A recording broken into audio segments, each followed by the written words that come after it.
Balik lagi di Opak Obrol Pajak 128 Podcast KPP Pratama Kabanjahe. Hari ini saya tidak sendiri karena di studio hari ini kita ditemani oleh salah satu perwakilan dari wajib pajak patuh kita di kantor pelayanan pajak Pratama Kabanjahe. Nah, jadi ini beliau merupakan tax supervisor dari wajib pajak kita yang bernama Dairy Prima Mineral. Ya, kita sambut hari ini Pak Heri Tampubolon. Selamat datang, Pak. Ya, selamat datang, Pak. Salam kenal. Ya, saya Daniel, Pak, sebagai host hari ini. Nah, kita akan coba bicara tentang mungkin testimoni, tapi di balik itu kita akan coba bicara tentang profil dulu ya, Pak ya. Dairy Prima Mineral selaku wajib pajak patuh kita di kantor pajak Kabanjahe. Siap.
Nah, jadi ini sebelumnya kita mau lihat profil Pak Heri Tampubolon, benar ya Pak ya? Ya. Jadi Pak Heri Tampubolon ini, sobat podcast KPP 128 merupakan tax supervisor dari Prima Mineral sejak tahun 2019 sampai dengan sekarang, benar ya Pak ya? Siap, Pak. Ya.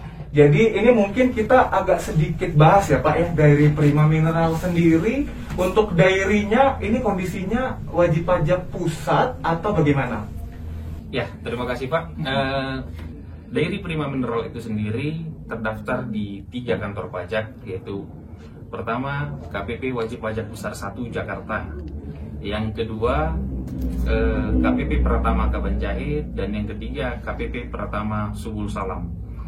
KPP Pratama Wajib Pajak Pusat 1 itu adalah kantor pajak pusatnya, sedangkan untuk Kabanjahe dan Subul Salam itu adalah cabangnya.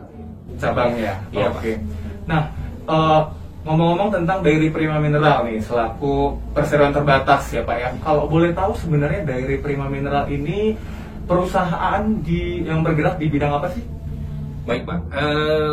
PT Dairy Prima Mineral itu adalah perusahaan yang bergerak di bidang eksploitasi dan eksplorasi pertambangan, khususnya pertambangan bawah tanah, dengan komoditas timah hitam dan seng. Timah hitam dan seng. Ya. Dan saat ini komoditas ini sebenarnya sangat diperlukan untuk green energy yang sekarang ini sedang galak-galaknya di Indonesia. Oke, berarti kalau bicara tentang perusahaan ini bicara tentang eksplorasi dan eksploitasi. Nah ini saya agak sedikit apa ya Pak ya, agak kepo nih ya tentang apa sih bedanya eksplorasi dan eksploitasi di bidang pertambangan. Ini mungkin bagi para pendengar podcast mungkin nggak paham nih eksplorasi itu apa, eksploitasi itu apa, mungkin itu apa sih bedanya Pak? Kalau eksplorasi itu sendiri itu adalah proses survei dan proses pengolahan penemuan sumber tambang itu, dan eksploitasi adalah proses pengambilan dari perut bumi. Oke, berarti itu tadi perbedaan antara eksploitasi dan eksplorasi. Ya. Nah, ini kita pengen nanya juga nih Pak tentang PT Dairy Prima Mineral itu mulai berdiri ya mungkin ya, mulai berdirinya itu sejak kapan sih Pak? Kalau berdiri itu sudah sejak tahun 98. Wow, udah lama juga ya Pak berarti ya? Sudah cukup lama Pak. Oke.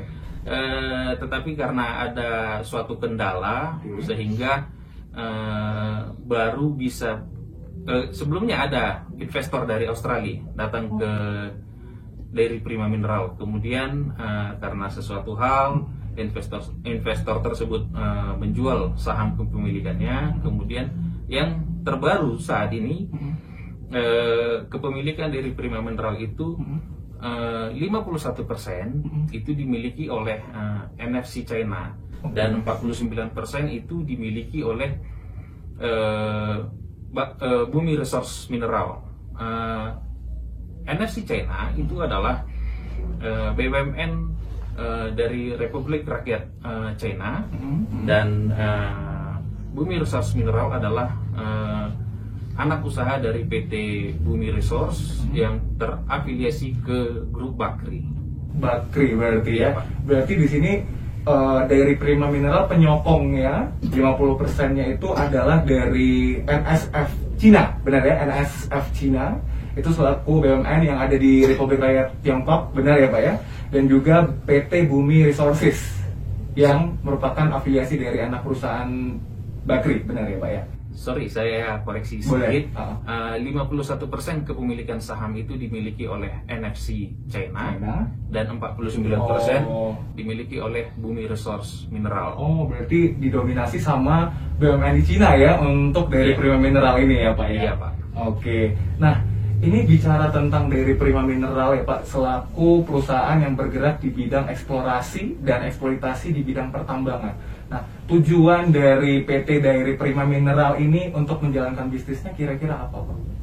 Tujuannya sebenarnya itu banyak dampak positifnya kepada pemerintah dalam bentuk pembayaran pajak, dalam bentuk royalti dan lain sebagainya. Kemudian bisa juga untuk membuka lapangan pekerjaan bagi masyarakat yang ada di Kabupaten Dairi, dan bisa meningkatkan taraf hidup. Contohnya bisa meningkatkan perputaran ekonomi. Ya, bisa saya katakan mungkin dengan adanya kehadiran PT DPM di Kabupaten Dairi itu bisa membuka usaha UMKM, misalnya rumah makan, kemudian katakanlah toko bangunan yang skala-skala menengah. Demikian Pak.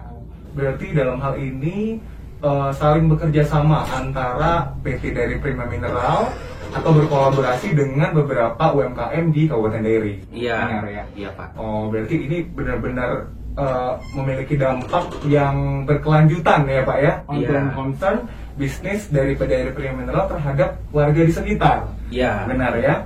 Nah, ini menjadi pertanyaan nih Pak ya.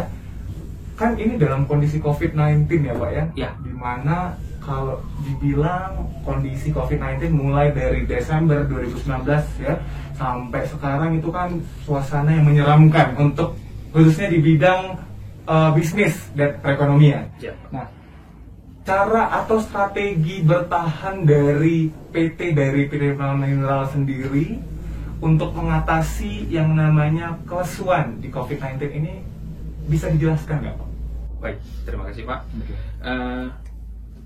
Manajerial Dairy Prima Mineral itu sudah menjelaskan kepada karyawannya bagaimana situasi terkini dari PT Dairi Prima Mineral dan meminta karyawan untuk memaklumi dan memahami bagaimana situasi perusahaan menghadapi COVID-19 ini. Kemudian perusahaan tim manajerial sudah berusaha untuk mengetatkan pengeluaran supaya mengurangi arus kas keluar dan menjaga supaya cash flow itu tetap kuat. Ya, kita tahu sendiri Pak, di masa pandemi COVID-19 itu banyak perusahaan yang tutup, banyak perusahaan yang mengurangi jumlah karyawannya. Jadi PT Dairi Prima Mineral berupaya untuk tidak melakukan itu, khususnya untuk mengurangi jumlah karyawan, karena itu akan sangat berdampak kepada ekonomi dari si karyawan tersebut.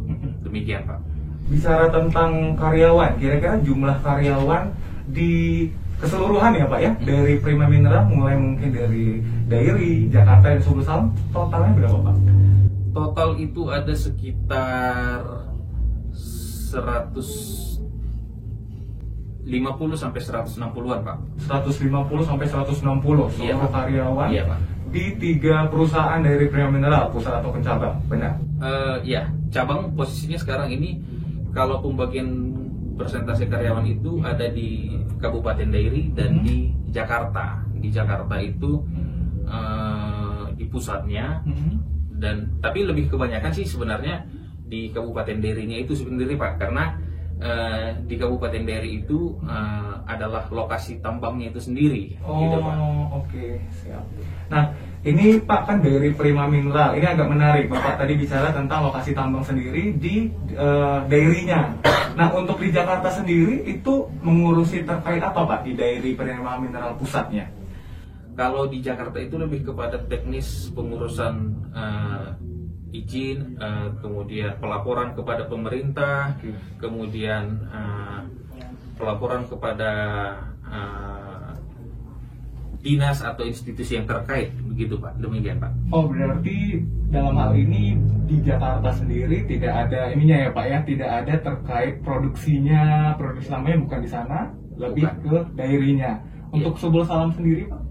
Subul Salam sendiri sampai saat ini belum ada dilakukan pekerjaan sama sekali di sana, dan daerah kontrak karya yang ada di lokasi yang berlokasi di Subul Salam itu masih hutan murni. Oh, masih hutan murni, dan itu bakalan jadi next project pertambangannya. Siap. Setelah Dairi ya Pak ya, berarti di situ. Benar Pak. Oke, luar biasa. Nah, bicara tentang bisnis, tadi kita bicara tentang COVID-19 juga ya Pak ya. Iya Pak. Nah, kan pasti untuk menggerakkan bisnis itu ada yang namanya challenge atau tantangan. Nah, tantangan yang biasa dihadapi dalam bisnis, terutama bisnis pertambangan nih Pak, itu apa Pak? Ya, saya bisa katakan hampir semua perusahaan pertambangan itu pasti punya masalah dengan baik itu masyarakat atau baik itu dengan lingkungan. Tak terkecuali juga dengan PT Dairi Prima Mineral kami sendiri. Namun kami berupaya untuk melakukan diskusi, melakukan sosialisasi kepada masyarakat untuk menjelaskan bahwa DPM itu akan melakukan proses pertambangannya itu sesuai dengan kaidah pertambangan yang baik, dan untuk hal ini kami lakukan untuk meminimalisir salah paham atau perbedaan pendapat yang ada di masyarakat, sehingga bisa disatukan pemahaman masyarakat bahwa DPM itu melakukan kaidah pertambangan yang baik, dan supaya bisa mendapatkan dukungan dari masyarakat. Demikian Pak. Oke. Nah, ini agak menarik juga ya Pak ya, bicara tentang berarti ini kita harus cari atensi atau perhatian dari masyarakat ya, supaya mereka juga paham, oh ternyata bisnis pertambangan ini tidak merugikan mereka gitu. Nah, bicara tentang itu, bicara tentang tanggung jawab sosial nih Pak. Nah, dari perusahaan ini sendiri atau dalam hal ini dari Prima Mineral, seberapa penting sih yang namanya tanggung jawab sosial atau corporate social responsibility dalam menjalankan bisnis nih Pak? Menurut kami di PT Dairy Prima Mineral, tanggung jawab kepada masyarakat itu sangat penting. Karena apa? Tanggung jawab kepada masyarakat itu bisa meningkatkan kesejahteraan masyarakat, kemudian juga supaya masyarakat mau menerima adanya investasi dari luar ke daerah mereka. Kemudian DPM juga berusaha untuk bagaimana dana tanggung jawab sosial itu dalam pemeliharaan lingkungan, supaya tetap asri, kemudian dan bisa juga tanggung jawab sosial itu untuk meningkatkan produktivitas karyawan. Karena apa? Berarti karyawan bisa berasumsi bahwa DPM itu juga berdampak kepada masyarakat sekitar. Kemudian tetapi saat ini kami sudah melakukan berbagai macam pendekatan kepada masyarakat melalui tanggung jawab sosial itu, dan berupaya untuk selalu dekat dengan masyarakat. Demikian Pak. Dekat dengan masyarakat. Siap, Pak. Nah, kira-kira Pak, kan tadi kita sudah jelaskan tentang, Bapak sudah jelaskan tentang penting loh yang namanya corporate social responsibility atau tanggung jawab sosial perusahaan. Siap. Nah, kan kira-kira nih Pak, hal konkret atau hal nyata yang sudah, ya ini yang sudah, bukan yang akan, yang sudah dilakukan PT Dairy Prima Mineral ini untuk mewujudkan CSR atau corporate social responsibility itu sendiri, seperti apa Pak? Baik Pak, terima kasih. Hal konkret yang sudah kami lakukan itu, pertama kami sudah memberangkatkan putra-putri daerah Kabupaten Dairy untuk melanjutkan studi di Cina, dan itu full 100% dibiayai oleh perusahaan. Fulbright scholarship berarti Pak ya? Siap, ya Pak. Kemudian kami juga memberikan bantuan makanan tambahan kepada masyarakat untuk mengurangi, kalau program pemerintah mengurangi gizi buruk atau stunting gitu. Kemudian kami juga sudah membangun salah satu jembatan yang menghubungkan Sidikalang dan Parongil. Memperbaikinya itu, kemudian kami juga sudah memberikan bantuan bibit ikan mas dan ikan lele dan sejenisnya untuk pemberdayaan masyarakat. Nah, kemudian kami juga memberikan bantuan bibit pohon kopi, manggis dan seterusnya, dan pemberian bantuan vaksinasi COVID-19 kepada masyarakat sekitar. Demikian Pak. Berarti sudah banyak ya yang terkait CSR yang sudah dibuat oleh PT Dairy Prima Mineral dalam hal ini ya Pak ya. Nah ini agak menarik Pak, tadi kan ada pemberian beasiswa bagi generasi muda ya. Nah ini diberikan setiap tahun atau bagaimana? Ya, setiap tahun ada pelajar tingkat SMA yang diseleksi di Kabupaten Dairy untuk melanjutkan pendidikan di China. Di sana. Kemudian di situ para pelajar ini dibiayai full, dan nantinya jika mereka punya skill, punya kemampuan, kemungkinan akan direkrut sebagai karyawan langsung di perusahaan. Jadi kayak balas jasa gitu ya Pak ya, jatuhnya.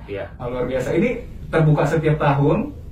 Terbuka setiap tahun, dan untuk khususnya masyarakat di Kabupaten Dairy, anak-anak di Kabupaten Dairy atau bagaimana Pak? Ya, anak-anak di Kabupaten Dairy supaya itu berimpact secara langsung dan memberdayakan masyarakat. Jadi dengan adanya masyarakat ini, anak-anak di Kabupaten Dairy ini melanjutkan pendidikan, berarti ilmunya sudah nambah, pengalamannya sudah bertambah, dan jika nanti sudah selesai dari pendidikan bisa langsung bekerja, dan ilmu yang sudah didapat bisa langsung diterapkan. Jadi kembali langsung terjun ke masyarakat. Luar biasa.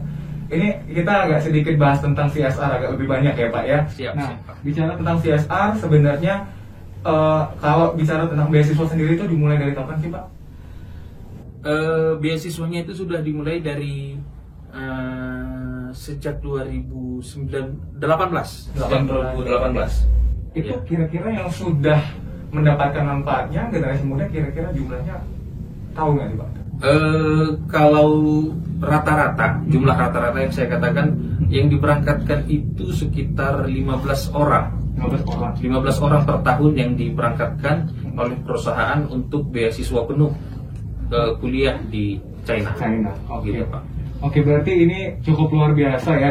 Selain dari segi infrastruktur, terus ada di bidang pertanian ya, dan juga ternyata di bidang pendidikan PT Dairy Prima Mineral juga peduli terhadap lingkungan sosialnya. Iya, Pak. Nah, ini kadang saya kemarin coba lihat beberapa media ya Pak ya. Nah, ini kan kadang kita bisnis pertambangan ini kan kadang menjadi satu kontroversi.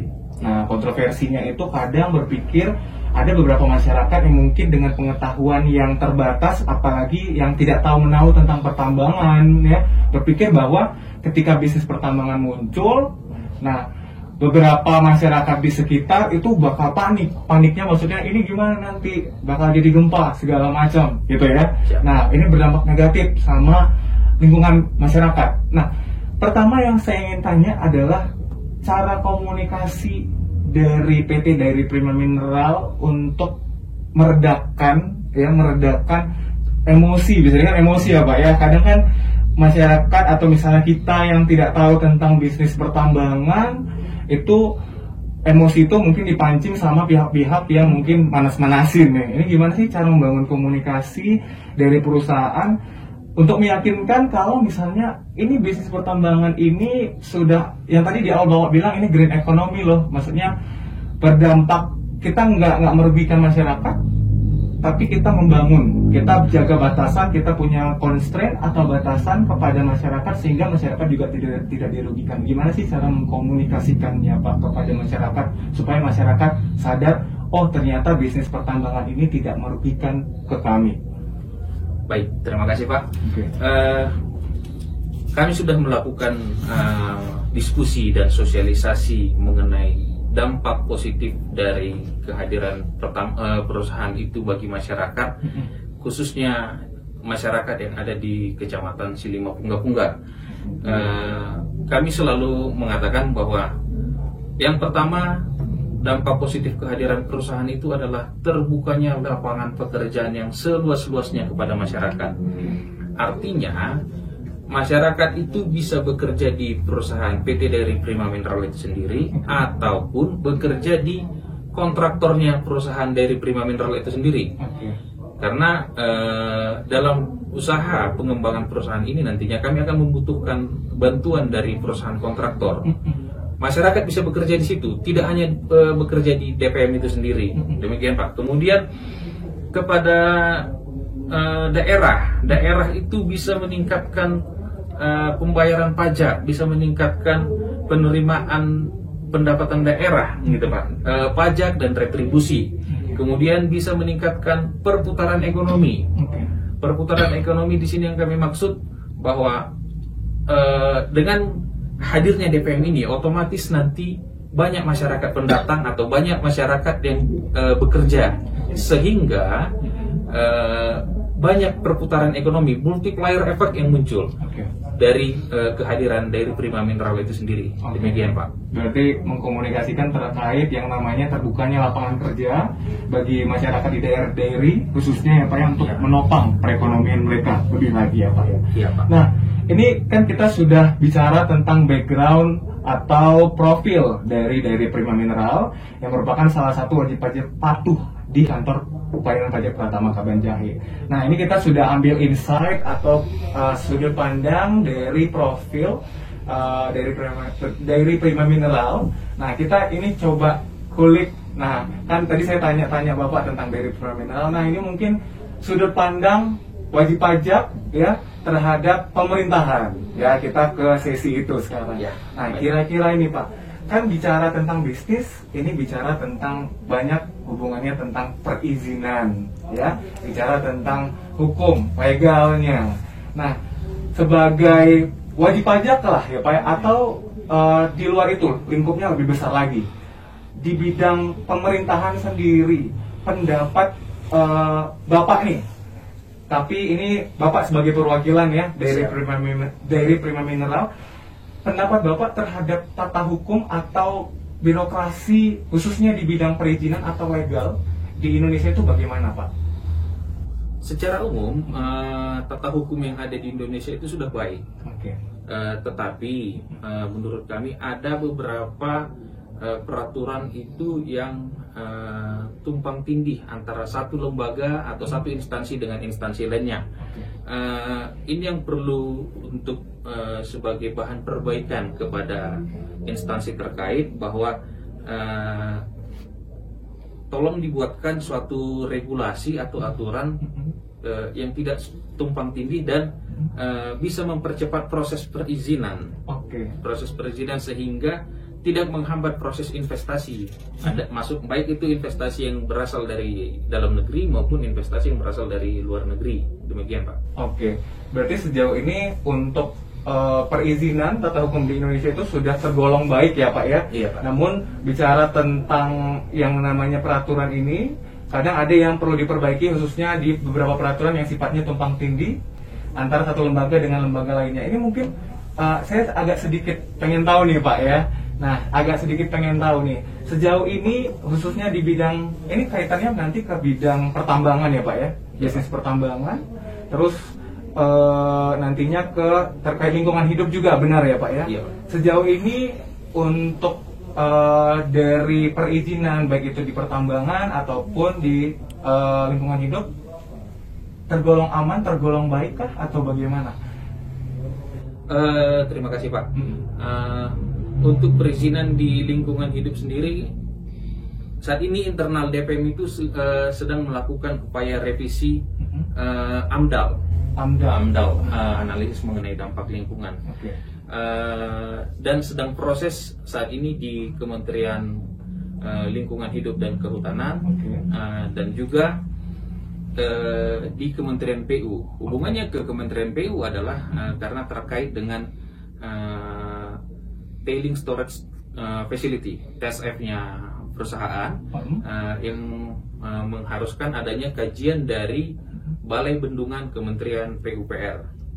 Dan saat ini juga di Kementerian KLHK itu sendiri sedang proses untuk karena adanya perubahan ekstensifikasi dari AMDAL itu sendiri. Demikian, Pak. Berarti ini ada beberapa proses yang belum selesai ya, Pak ya, Iya. di bidang lingkungan hidup karena terkait AMDAL, analisis mengenai dampak lingkungan hidup ya. Nah, ini berarti terkait yang tadi ya, bisnis pertambangan yang dampaknya terhadap lingkungan hidup di sekitar daerah ya, Pak ya. Oke, berarti sejauh ini tata hukum khusus yang terkait proses perizinan khususnya ini masih tergolong baik di seluruh kementerian. Oke. Nah, ini kan kita coba cari insight atau cari opini ya.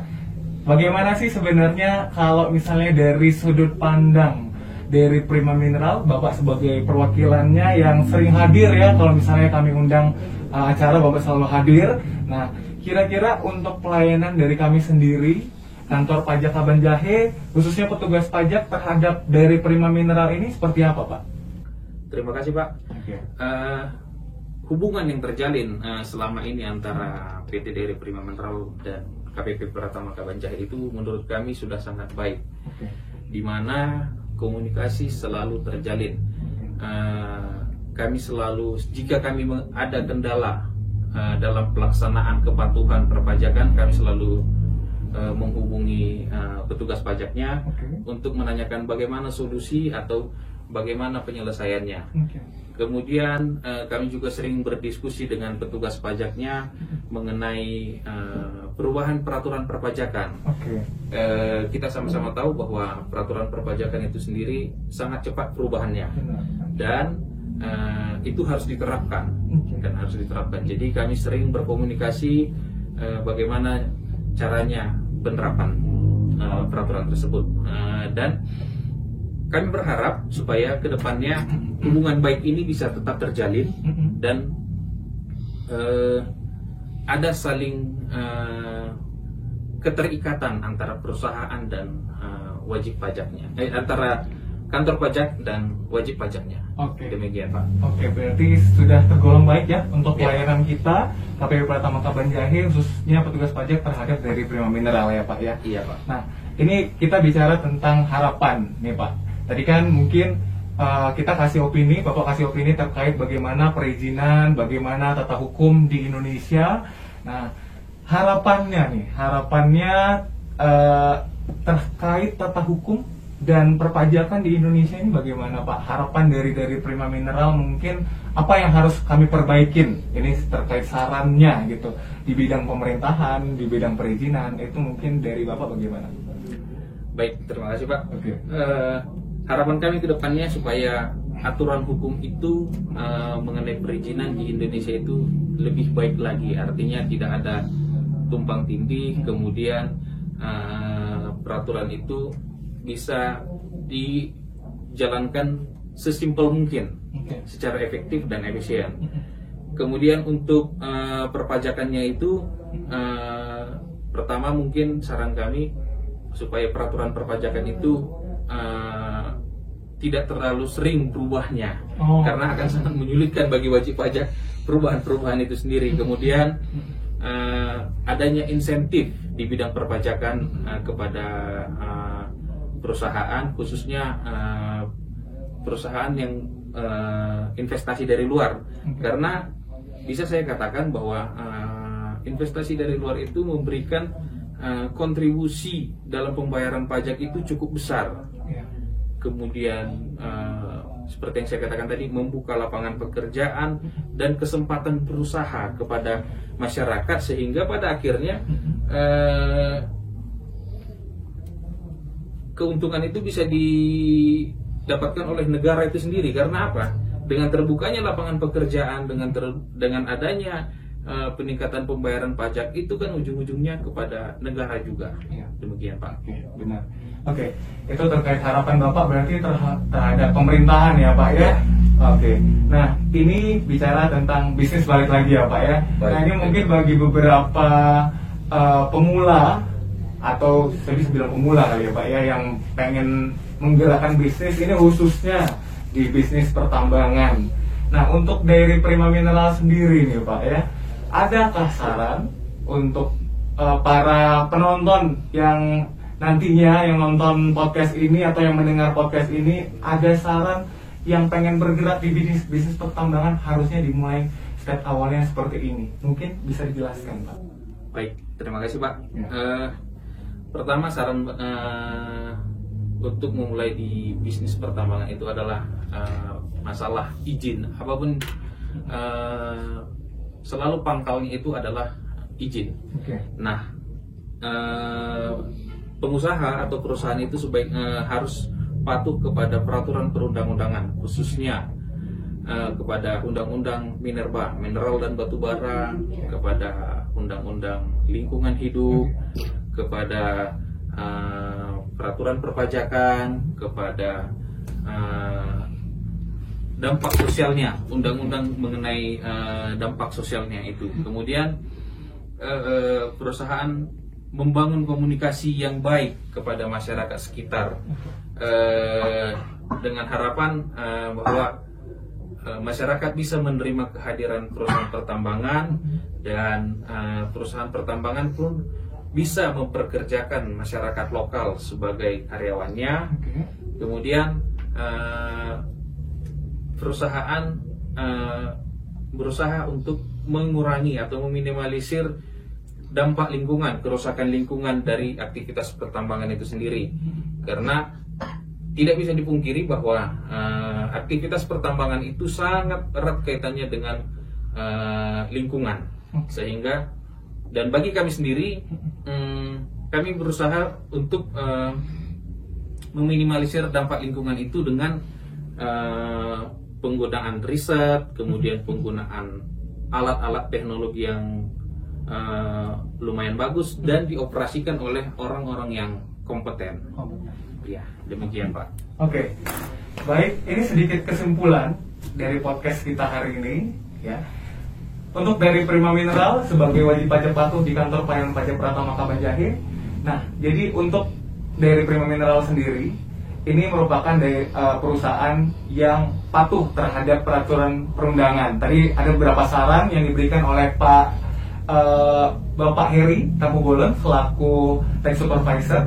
Jadi ini bagi para pendengar yang ada hari ini, yang menonton podcast ini, beberapa kesimpulan yang dapat saya simpulkan. Yang pertama yaitu terkait bisnis pertambangan di sini, untuk mematuhi yang namanya peraturan ya Pak ya, peraturan terkait perizinan, baik itu dari undang-undang mineral, baik itu undang-undang yang terkait perpajakan ataupun undang-undang yang terkait lingkungan hidup. Lalu yang kedua adalah bagaimana membangun komunikasi terutama lingkungan sekitar ya Pak ya, karena ini akan memberikan dampak atau multiplier efek nantinya baik itu ke pemerintah ataupun lingkungan hidup. Lalu yang ketiga, pentingnya yang namanya menjaga lingkungan ya Pak ya, khususnya di bisnis pertambangan ini, karena bisnis pertambangan ini memang sangat riskan ya Pak ya terhadap lingkungan hidup, tapi constraint atau yang tadi batasan-batasan tadi harus diperhatikan. Oke, nah itu saja kesimpulan yang dapat saya sampaikan di podcast hari ini bagi para pendengar OPAK, Obrol Pajak 128. Terima kasih sudah mendengarkan. Terima kasih Pak sebelumnya sudah hadir di studio kita hari ini. Kita salam sehat dulu ya. Salam sehat Pak. Iya. Terima kasih Pak. Ya, semoga bisnis dari Dairy Prima Mineral terus berlangsung baik. Segala perizinan tadi di lingkungan hidup ya Pak ya, Iya, Pak. juga berjalan lancar. Amin ya. Amin. Nah, dan semoga tadi yang CSR ya, tanggung jawab sosial perusahaan itu dapat berjalan dengan baik lagi, banyak orang yang diuntungkan, simbiosis mutualisme terjadi baik itu antara perusahaan, pemerintah ataupun masyarakat sekitar. Baik, terima kasih Pak sudah hadir hari ini. Baik, pemirsa Obrol Pajak 128, terima kasih sudah mendengarkan. Sampai jumpa di episode selanjutnya. Saya Daniel, pamit undur diri. Terima kasih Pak. Iya. Terima kasih Pak.